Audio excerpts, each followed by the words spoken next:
The Bhagavad Gita, Gita Press, 38th reprint, 2007. The Song Divine, Chapter 1. Dhritarashtra said, Sanjaya gathered on the holy land of Kurukshetra, eager to fight. What did my sons and the sons of Pandu do? Sanjaya said, at that time, seeing the army of the Pandavas drawn up for battle and approaching Dronacharya, King Duryodhana spoke the following words. Behold, O revered master, the mighty army of the sons of Pandu, arrayed for battle by your talented pupil, Dhritamashta, son of Drupad. There are in this army heroes wielding mighty bows and equal in military prowess to Bhima and Arjuna, Satyaki and Virata, Maharati, Drupad, Drishtaketu, Chikitan, and the valiant king of Kasi, and Purujit, Kuntibhyoja, and Saibhya, the best of men, and mighty Udamanyu, and valiant Uttamoja, Abhimanyu, the son of Subhadra, and the 5 sons of Draupadi, all of them Maharathis. O best of Brahmanas, know them also who are the principal warriors on our side, the generals of my army. For your information, I mention them. Yourself and Bhishma and Karna and Kripa, who is ever victorious in battle. And even so Asvatthama, Vikarna, and Burisvara, the son of Samdatta. And there are many other heroes equipped with various weapons and missiles who have staked their lives for me, all skilled in warfare. This army of ours, fully protected by Bhishma, is unconquerable, while that army of theirs, guarded in every way by Bhima, is easy to conquer. Therefore, stationed in your respective positions on all fronts, do you all guard Bhishma in particular on all sides. The grand old man of the Kaurava race, their glorious grand patriarch Bhishma, cheering up Duryodhana, roared terribly like a lion and blew his conch. Then conches, kettle drums, tabors, drums, and trumpets suddenly blared forth, and the noise was tumultuous. Then, seated in a glorious chariot drawn by white horses, Sri Krishna, as well as Arjuna, blew their celestial conches. Sri Krishna blew his conch named Panchajanya, Arjuna Devadat, while Bhima of ferocious deeds blew his mighty conch Pandra. King Yudhishthira blew his conch shell Anantavijaya, while Nakula and Sahadeva blew theirs, known as Sugosa and Manipuspaka, respectively, and the excellent archer, the king of Kasi, and Sikandi the Maharathi, the great chariot warrior, Drishtadyumna and Virata, and invincible Satyaki, Drupad, as well as the 5 sons of Draupadi, and the mighty armed Abhimanyu, son of Subhadra, all of them, O Lord of the earth, severally blew their respective conches from all sides. And the terrible sound, echoing through heaven and earth, rent the hearts of Dhritarashtra's army.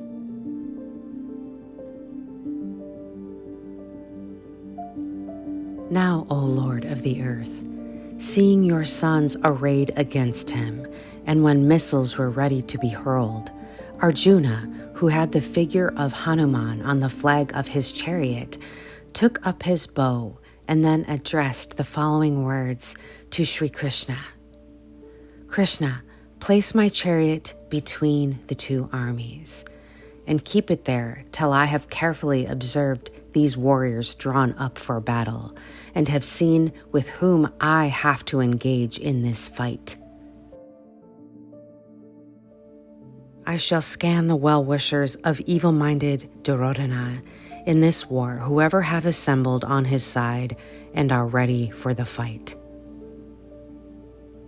Sanjaya said, O king, thus addressed by Arjuna, Sri Krishna placed the magnificent chariot between the two armies in front of Bhishma, Drona, and all the kings, and said, Arjuna, behold these Kauravas assembled here.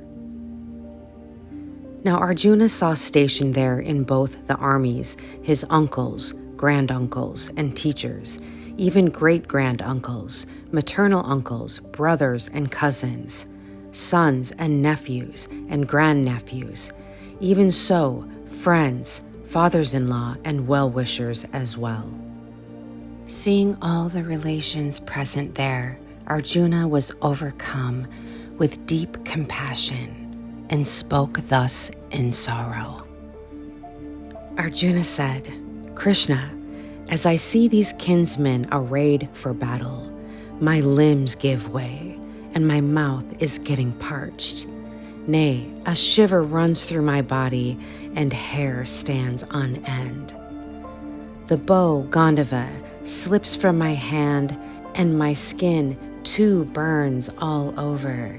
My mind is whirling, as it were, and I can no longer hold myself steady.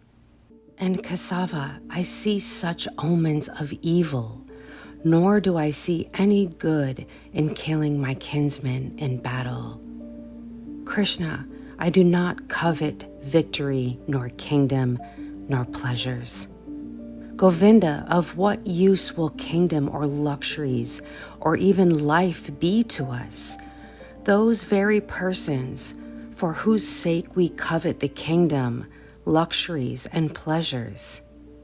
Teachers, uncles, sons and nephews, and even so, granduncles and great-granduncles, maternal uncles, fathers-in-law, grandnephews, brothers-in-law, and other relations are here arrayed on the battlefield, staking their lives and wealth.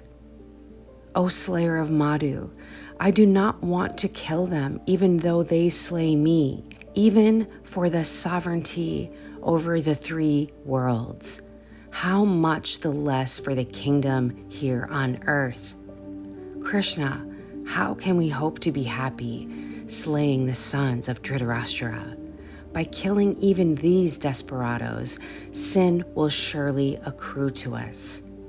Therefore, Krishna, it does not behoove us to kill our relations, the sons of Dhritarashtra. For how can we be happy after killing our own kinsmen?